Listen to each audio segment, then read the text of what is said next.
भारतीय इतिहास का उपागम। Approach of Indian history. उपागम का तात्पर्य किसी विषय के प्रति अपनाए गए दृष्टिकोण से है। प्राचीन भारतीय इतिहास के प्रति अपनाए गए उपागम की शुरुआत 18वीं शताब्दी के मध्य में आरंभ हुई। तब से लेकर अब तक कई उपागमों की उत्पत्ति हुई, जिसकी प्रकृति एवं विषय वस्तु में काफ़ी विविधता है। अंग्रेज द्वारा भारत में सत्ता अधिग्रहण करने के पश्चात सत्ता का ठीक ढंग से संचालन करने के लिए भारतीयों के रीति रिवाजों एवं परंपराओं को ठीक से जानना आवश्यक था। इसके लिए कई प्रयास किए गए। सर्वप्रथम मनुस्मृति का अंग्रेजी में अनुवाद किया गया। पंडितों एवं मौलवियों के सहयोग से कानूनी प्रक्रिया जानने का प्रयास किया गया। प्राचीन संस्कृति पर शोध करने हेतु सर्वप्रथम बंगाल में एशियाटिक सोसाइटी की स्थापना की गई, सर विलियम जोन्स द्वारा किया गया। फिर देश के कई भागों एवं इंग्लैंड में भी एशियाटिक सोसाइटी की स्थापना की गई। जब भारत के प्राचीन काल की जानकारी और इसके धार्मिक एवं दार्शनिक विचारों की जानकारी यूरोपियन वासियों को लगी तो अनेकों ने इसमें गहन रुचि दिखाई। संस्कृत एवं यूरोपीय भाषा में संबंध स्थापित किए जाने लगे। इस दिशा में सबसे बड़ा योगदान मैक्स मुलर का था। भारतीय एवं यूरोपीय के समान उत्पत्ति केंद्र की संकल्पना का विकास हुआ। भारत एक दार्शनिक राज्य के रूप में जाने लगा। इस प्रकार प्राचीन भारत के प्रति एक वैज्ञानिक उपागम की शुरुआत थी। यद्यपि मिशनरी वाले इसमें कई दोष ढूंढते थे ताकि लोगों को इससे प्रभावित करके धर्म परिवर्तन किया जा सके, लेकिन 1857 के विद्रोह ने अंग्रेज के दृष्टिकोण में आमूल परिवर्तन कर दिए। वे भारतीयों के बारे में अधिक से अधिक जानकारी प्राप्त करना चाहते थे ताकि इस तरह के विद्रोह से बचा जा सके। फलतः बड़ी संख्या में प्राचीन पुस्तकों का अंग्रेजी में अनुवाद कराया गया। समान रूप से भारतीयों के संबंध में निम्न विचार अपनाए गए। प्रथम, उनमें ऐतिहासिक बोध का अभाव था। दूसरा, वे तानाशाही शासन व्यवस्था के अभ्यस्त थे। तीसरा, वे धार्मिक एवं अलौकिक बातों पर ज़्यादा विश्वास करते थे। चौथा, भारतीय समाज जाति व्यवस्था पर आधारित था जो भेदभाव को बढ़ावा देता है। पांचवा, भारतीयों में राष्ट्रीयता एवं स्वशासन की भावना का सर्वथा अभाव रहा। ऐसा करने का उद्देश्य यह था कि भारत में ब्रिटिश शासन की वैधता को स्थापित किया जा सके। इन सब बातों का प्रारंभिक ब्रिटिश इतिहासकारों पर व्यापक प्रभाव पड़ा। उन्होंने साम्राज्यवादी अभिमुख दृष्टिकोण अपनाया। सर्वप्रथम V.A. स्मिथ ने राजनीतिक इतिहास लिखा। उसने साम्राज्यवादी समर्थक दृष्टिकोण अपनाते हुए बताया कि भारत में जो कुछ भी अच्छा और महत्वपूर्ण है उस पर विदेशी प्रभाव है। जैसे अजंता की चित्रकारी पर उनका कहना था कि यह ईरानी चित्रकला से प्रभावित है जो स्वयं ग्रीक चित्रकला से प्रभावित था। सिकंदर के आक्रमण को उसने बहुत महत्व दिया और पुस्तक का 1/3 भाग में इसी का वर्णन किया।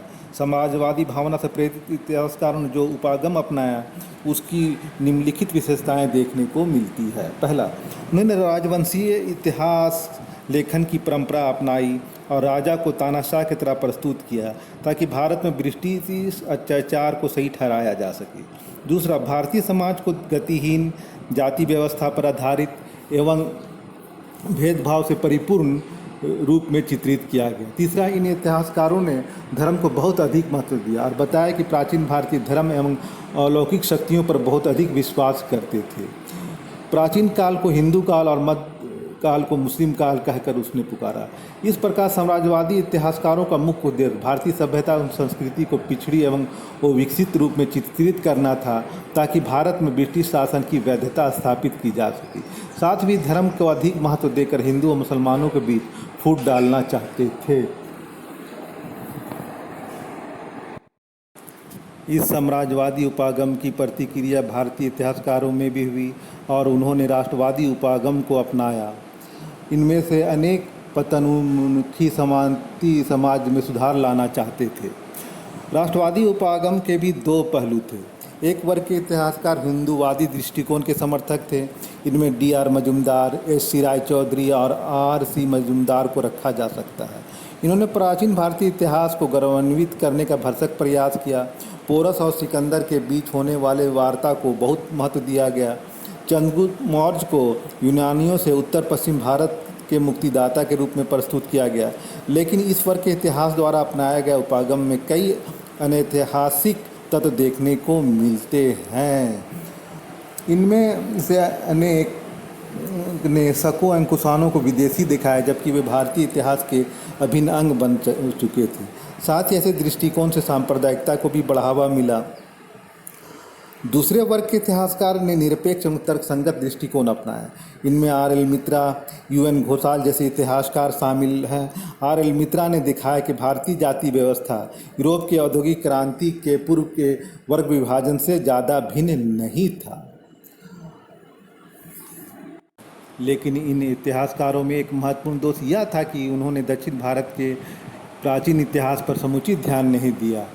बाद में नीलकंठ शास्त्री ने दक्षिण भारत का इतिहास लिखकर इस दोष को दूर करने का प्रयास किया।